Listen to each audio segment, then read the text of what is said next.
Mumpung lagi banyak orang yang membicarakan perihal karakter utama satu ini, dari mulai alasan kenapa buah iblis Gomu-Gomu berubah menjadi Hito-Hito, tipe Paramecia berubah menjadi Mythical Zoan, dan konsep kekuatan apa yang sebenarnya ingin Oda buat pada karakter Monkey D. Luffy.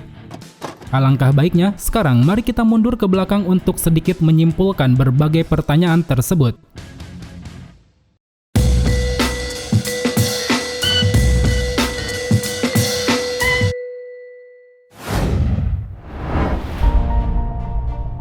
Lahir 5 Mei, status Kapten Bajak Laut Topi Jerami, ambisi menjadi Raja Bajak Laut. Monkey D. Luffy adalah seorang anak yang terlahir dari sebuah keluarga rumit dan disinyalir memiliki garis keturunan klandi pada masanya. Kakeknya bernama Monkey D. Garp, dia adalah seorang mantan wakil admiral yang sangat loyal pada angkatan laut. Sementara ayahnya, Monkey D. Dragon, dia adalah seorang pemimpin pasukan revolusi yang diincar oleh pemerintah dunia.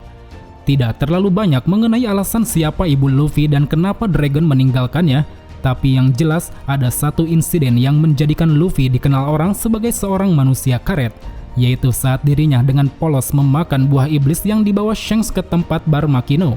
Yang mana ternyata usut punya usut, buah iblis itu adalah buah iblis langka yang telah dicuri Shanks dari seorang agen pemerintah dunia bernama Hushu.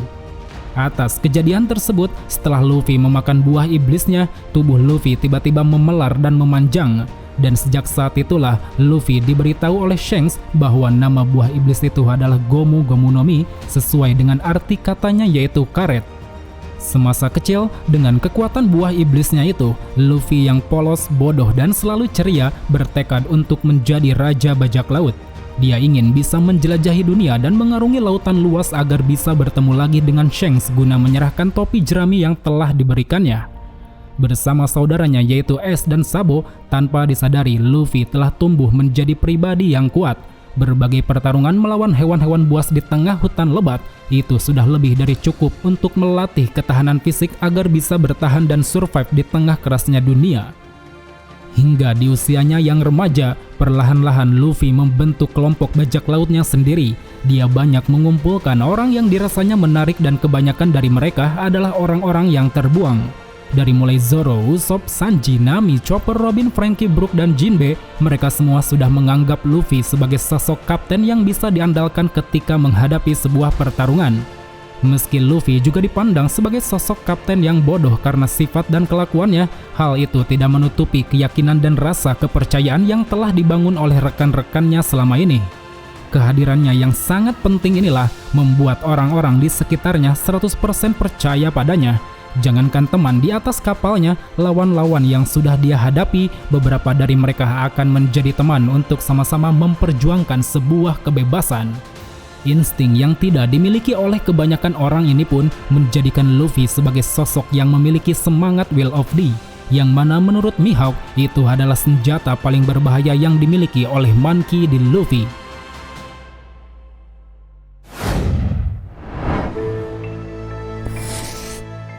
Sekarang kita masuk pada pembahasan soal kekuatan dan kemampuan Monkey D. Luffy. Namun sebelum itu, sedikit kita samakan pemahaman konsep kekuatan fantasi yang ada di serial One Piece ini. Menurutku, secara garis besar, konsep kekuatannya hampir sama dengan anime-anime shonen lainnya, yaitu si karakter akan memiliki kekuatan eksternal yang melekat pada dirinya. Semisal kalau berbicara Bleach, ada Shinigami dan ada roh Zanpakuto. Di Naruto ada Shinobi dan ada Jinchuriki. Nah, di One Piece juga sama, ada bajak laut atau siapapun itu, ada juga buah iblis. Dua hal yang menjadi pembeda di sini, menurutku One Piece masih punya segudang kekuatan eksternal yang belum diperlihatkan, ditambah buah iblisnya yang dirasa memiliki jenis dan klasifikasinya sendiri. Dan memang sangat sulit untuk kita identifikasi sekarang mengingat jalan ceritanya saja masihlah sangat panjang. Untuk itu, berdasarkan konsep dasarnya yang memiliki kekuatan eksternal, tidak menutup kemungkinan jika Luffy sang karakter utama juga memiliki kekuatan lain dari buah iblisnya. Mungkin dari kita selama ini telah menganggap bahwa buah iblis itu hanya diam dan hanya sekadar pemicu munculnya kekuatan, tapi di chapter 1044 kemarin, kita mendapatkan sebuah fakta yang sangat mengejutkan, di mana Gorosei mengatakan bahwa buah iblis bertipe Zoan pada dasarnya memiliki kehendaknya sendiri. Apalagi yang menyandang nama dewa, dia bisa menghindar dan berbohong pada siapapun termasuk kemungkinannya pada si pengguna. Perkataan Gorosei ini merujuk pada salah satu buah iblis yang dimiliki Monkey D. Luffy. Mereka mengungkapkan bahwa nama lain dari buah iblis Gomu Gomu no Mi sebenarnya adalah buah iblis Hito Hito no Mi Mythical Zoan model Nika. Dari satu chapter tersebut tentu membuat kita menyadari betul tentang adanya klasifikasi baru buah iblis yang ada di dunia One Piece. Selain buah iblis bertipe Paramecia, Logia, dan Zoan, ternyata ada satu klasifikasi lagi, yaitu buah iblis yang memiliki nyawa dan tidak memiliki nyawa. Karena memang kita masih belum tahu apakah Paramecia dan Logia juga sama seperti itu atau tidak. Dan setelah chapter itu dirilis, tak sedikit orang yang merubah pola pikirnya tentang ketidakkonsistenan Oda soal kekuatan Luffy ini. Dia yang harusnya bertipe Paramecia sekarang malah diungkap menjadi bertipe Zoan.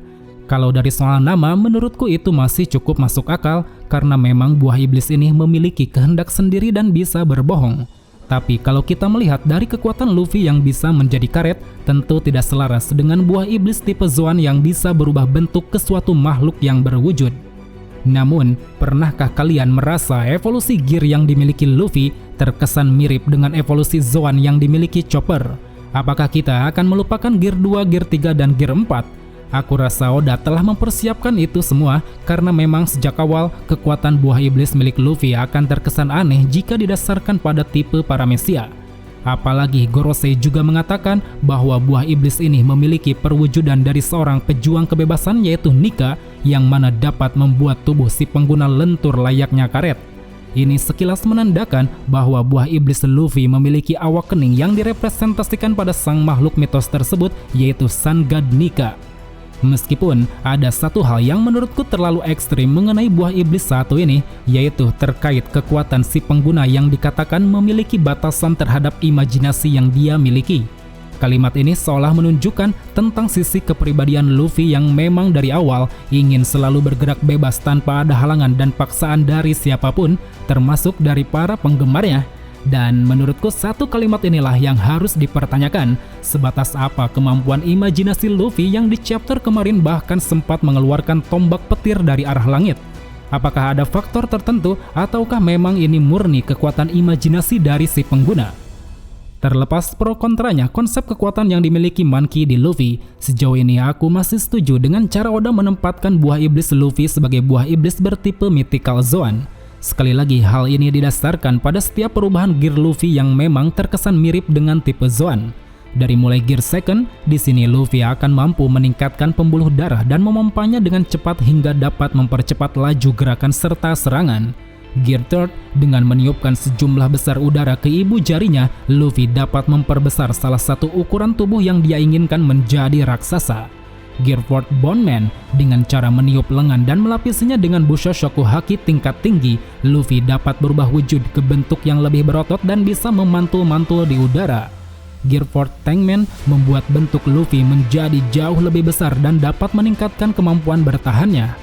Gear 4 Snake Man, layaknya ular berbisa, di sini Luffy akan lebih fokus menitik beratkan pada serangan. Dia bisa mempercepat serangan dan bisa mengubah-ubah serangan sesuka hati. Gear 5 ini adalah bentuk awak kening sejati dari buah iblis milik Luffy. Kemampuannya terbilang sangat konyol dan tak masuk akal. Dia bisa memperkuat tubuh karetnya serta merubah lingkungan di sekitar menjadi karet. Baik itu benda mati maupun benda hidup, Luffy dapat dengan bebas merubahnya menjadi lentur sesuai keinginannya. Perlu digarisbawahi, kemampuan-kemampuannya ini bisa dikombinasikan dengan haki yang telah Luffy kuasai dari mulai Houshouku, Bushoshoku, dan Kenbunshoku. Belum lagi digabung dengan teknik Ryo yang telah dia pelajari dari Hyogoro, Luffy dapat memukul lawan tanpa harus menyentuh fisik lawannya.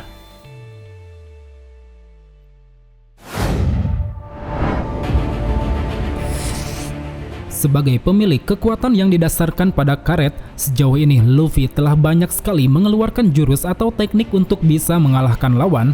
Beberapa teknik kuat yang sering dia gunakan diantaranya adalah Gomu Gomu no Pistol. Ini adalah teknik yang paling sering dia gunakan, di mana serangannya dapat menghasilkan sebuah pukulan lurus dari jarak dekat maupun jarak jauh.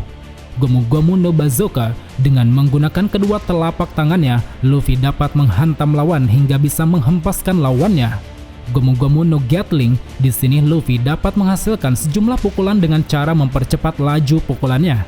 Gomu Gomu no Rival, layaknya peluru yang berputar, Luffy dapat menciptakan sebuah pukulan berputar dengan cara memutarkan lengannya.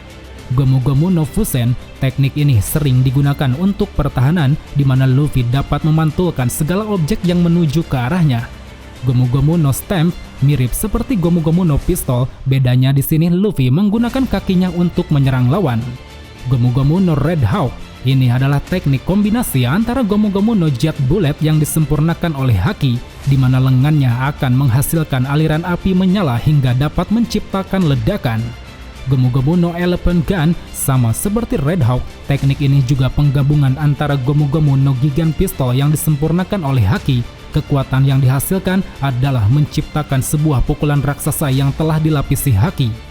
Gomu Gomu no Cannonball, ini adalah teknik khusus yang dipakai Luffy saat berada dalam mode Gear 4. Kekuatannya adalah mampu menarik lawan ke dalam perutnya yang kemudian dia hempaskan ke jarak yang sangat jauh. Piton, masih dalam mode Gear 4, Luffy dapat menciptakan sebuah pukulan lurus yang bisa dia arahkan kemana saja. Pukulan ini akan terus mengikuti target layaknya ular piton yang memburu mangsa.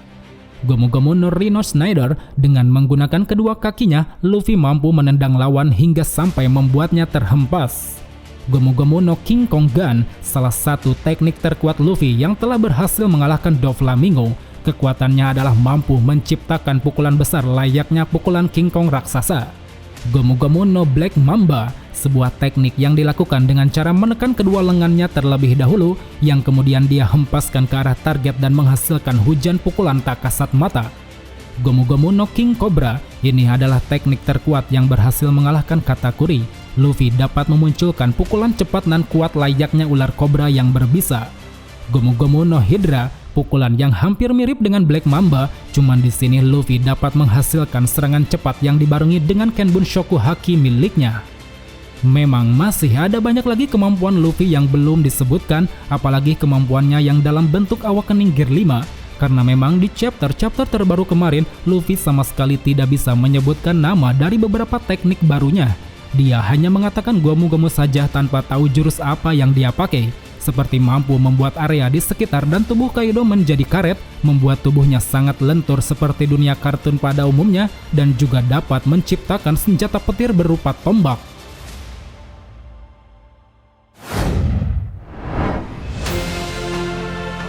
Berdasarkan kesimpulannya, sampai detik ini, mengingat fakta bahwa buah iblis yang dimakan Luffy adalah buah iblis langka yang sangat diinginkan oleh pemerintah dunia, tentunya membuat Luffy kini bisa disetarakan atau bahkan bisa melebihi kekuatan para Yonko.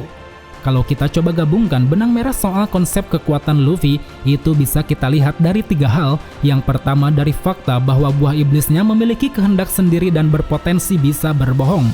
Yang kedua adalah perubahan bentuk di setiap gear milik Luffy.